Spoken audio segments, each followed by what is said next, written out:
Alrighty, this is Robbie Parker, and I'm going to be joined by the movie Wizard of Oz himself, Malcom Cooper, and we're going to be doing a review of the 2014 movie X-Men Days of Future Past.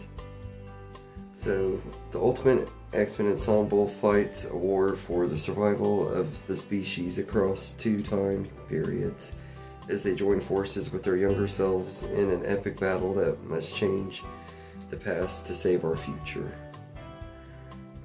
So before I get into my part, I'm going to let Malcom do his part. So take it away, Malcom.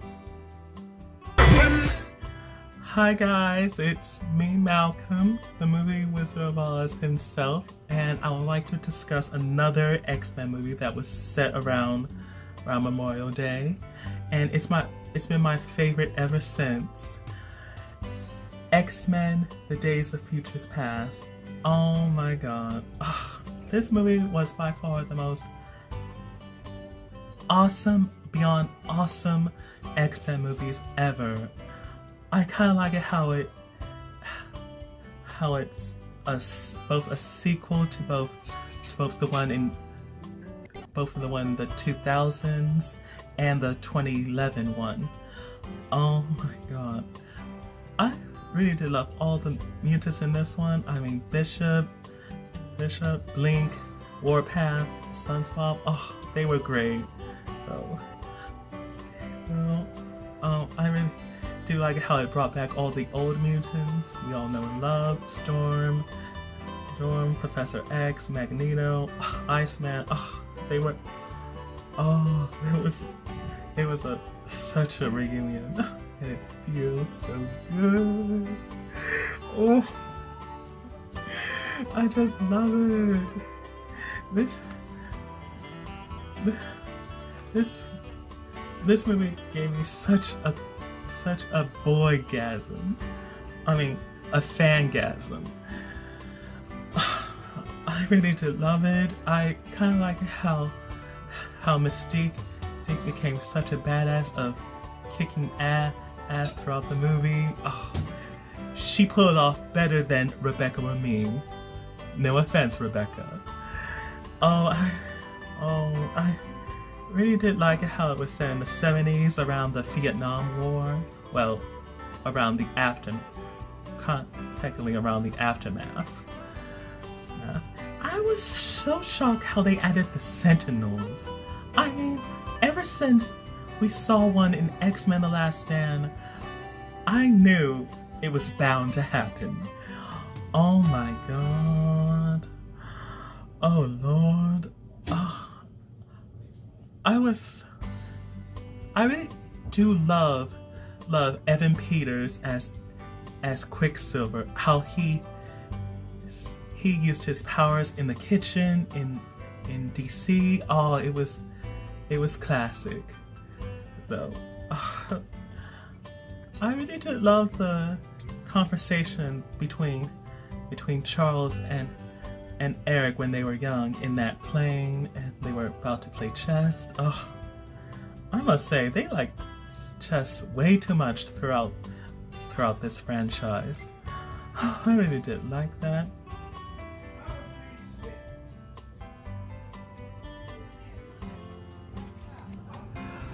Sorry about that, guys. Turns out my uncle was just yelling because the planes are coming around in our neighborhood, so I'll make this quick. So for my score for X-Men Days of Futures Past, I definitely give it a 10. Definitely a 10. This movie was a great one to watch. It was epic, it was awesome. It was everything. So if you like this video, like, comment, subscribe, and be sure you all stay safe and stay healthy. And happy Memorial Day.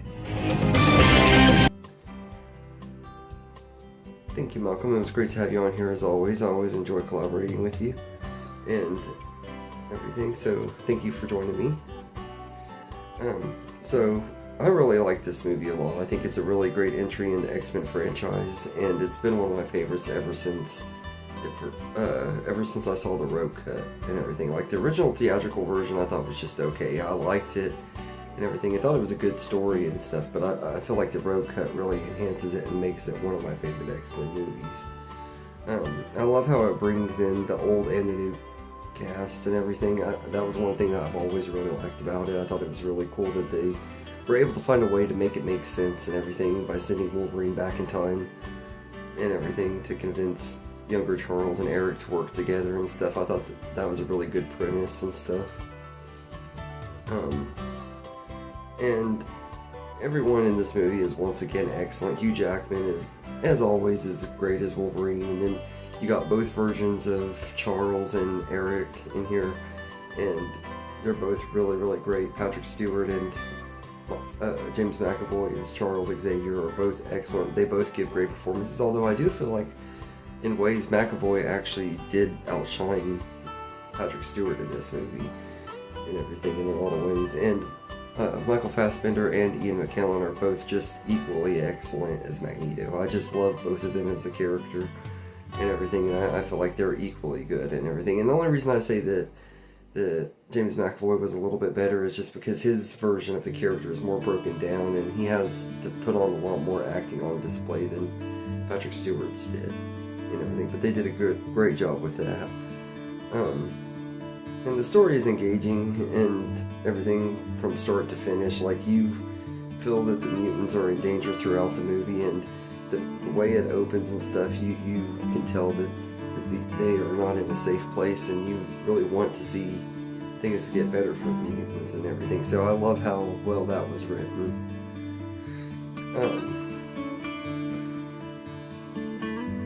And I absolutely love the friendship between Professor X and Magneto. It's always been one of the most fascinating parts of the franchise for me and everything. And this movie really does it very well in this one, and it's very engaging watching these two characters throughout the whole movie, whether it's the young versions or the older versions. The action is pretty good too. You got some pretty cool action sequences, especially at the beginning when you see the X-Men training to fight the Sentinels and you think they're actually fighting them and stuff. Really cool scene and everything. If they would have made it where that was how the movie opened and all those characters died right off to establish how dangerous the Sentinels are, that would have been even crazier. But I liked that they did what they did. That way we could spend some more time with Iceman and some of these other characters that I just don't remember the names of, which is one of the negatives I have with this movie. But like with all the X-Men movies, some of the newer characters are sidelined and stuff, just like they were in The Last Stand and stuff and everything. But they do at least get little moments to shine, at least more in this one than Last Stand did. But none of them were none of the new ones are very memorable, and a lot of the old ones aren't really either. Like Storm is in here and she doesn't really do anything. Everything, like the only older members are Wolverine, Professor X, and Magneto are the ones that everybody cares about.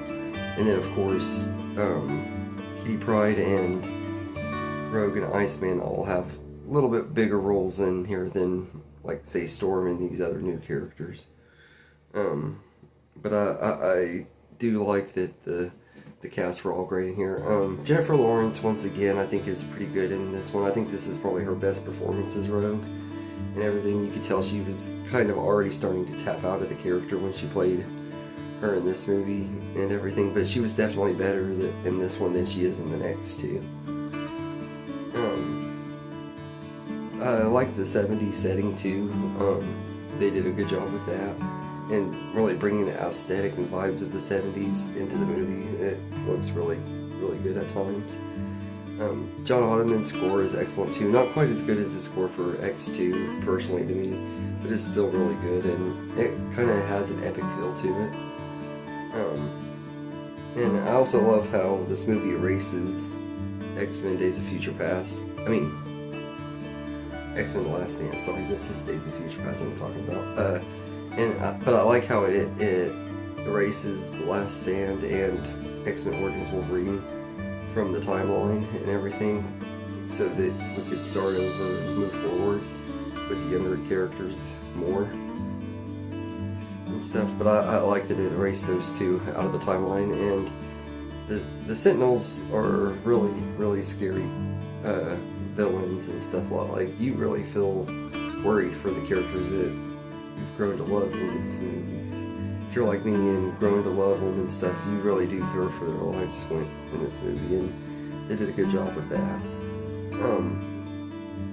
As far as my favorite moments go, there are quite a few. The opening scene where we see, like I said, the opening with the test thing, and then just the whole setup of the movie, like just really well done and everything.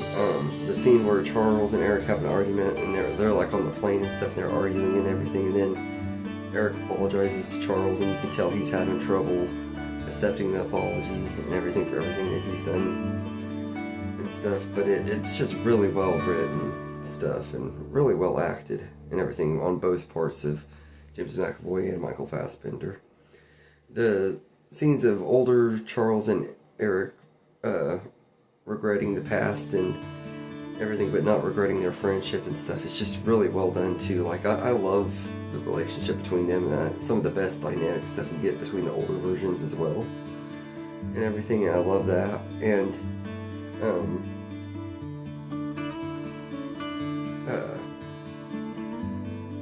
the scene where Iceman sacrifices himself for Rogue is also really good. Very emotional moment and everything. Like, if you were invested in Rogue and Bobby's relationship in the previous movies and stuff, it really pays off and everything. Getting to see Bobby sacrifice himself for Rogue and stuff, just really well done and everything. And the scene where the young Magneto is carrying the football field to Washington DC, and then you cut to the older version fighting the Sentinels and stuff. It's just awesome. It's really great seeing Magneto in action and stuff, whether it's the old or the new version. Both of them kick butt and everything. Magneto is just one of my favorite characters and everything, and this movie is no exception. He's just really badass in here. But as far as negatives go, like I said, Jennifer Lawrence is kind of a negative, but not very much. Like I said, I feel like she's better in this movie than this one and First Class than she is the last two that she was in. The CGI on the Sentinels, it hasn't aged well at all. It looks pretty awful. And then just some of the characters, like I said, some of the side characters, I already kind of went into that. I don't need to go into it again, but just those are really the main things that I have as far as negatives go with this movie. But the CGI is the biggest one for me. Like it just looks really awful. All the other stuff is just little things that bother me, but they also don't, because I know what to expect out of an X-Men movie and everything. So all in all, I think X-Men Days of Future Past is a really fun movie. It's one of my favorite X-Men movies, and it's really a great one, especially the Rogue cut. Like I said, I wouldn't recommend the theatrical cut. I would just recommend, if you can find the Rogue cut, just watch it, because it is way better and everything. Like, but also I'm a fan of this version of Rogue. She's been one of my favorite X-Men characters since I was a kid and everything, so maybe that's part of why too. But I just really love this version and everything. I feel like all the problems I had with the theatrical version were fixed in this movie. So I'd give X-Men Days of Future Past a 10 out of 10. It's a really good X-Men movie. It's one of the best in the franchise, and it's definitely worth watching. It's one of those movies that you feel the intensity throughout the whole movie and everything. So, but anyway, let me know in the comments what you think of X-Men Days of Future Past. I hope you enjoyed this video, and have a good day, everybody. I just want to say thank you for watching this video and everything. I hope you enjoyed it, and if you did, please like and subscribe and share this video with your friends and get more people going, help the channel grow. I really appreciate it, and thank you all, and have a good day.